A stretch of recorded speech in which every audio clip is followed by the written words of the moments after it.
ऑस्ट्रेलियानं मेलबर्नच्या चौथ्या कसोटी सामन्यात भारताचा 184 धावांनी धुव्वा उडवून 5 कसोटी सामन्यांच्या मालिकेत 2-1 अशी आघाडी घेतली। या कसोटीत ऑस्ट्रेलियानं अखेरच्या दिवशी भारताला विजयासाठी 90 षटकात 340 धावांचं आव्हान दिलं होतं। त्या आव्हानाचा पाठलाग करताना भारतानं 5व्या दिवशी चहापानाला 3 बाद 112 धावांची मजल मारली होती।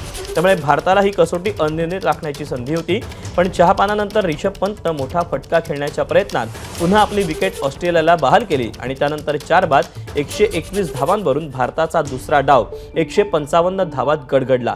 सलामीच्या यशस्वी जयस्वालनं 84 धावांची आणखी एक धीरोदात्त खेळी केली। त्यानं रिषभ पंत सोबत चौथ्या विकेटसाठी 88 धावांची भागीदारी रचली, पण त्या दोघांचा अपवाद वगळता भारताच्या एकाही फलंदाजाला 2 आकडी धावा करता आल्या नाहीत। रोहित शर्मा, लोकेश राहुल आणि विराट कोहली हे 3 महारथी पुन्हा अपयशी ठरले। एबीपी माझा, उघडा डोळे बघा नीट।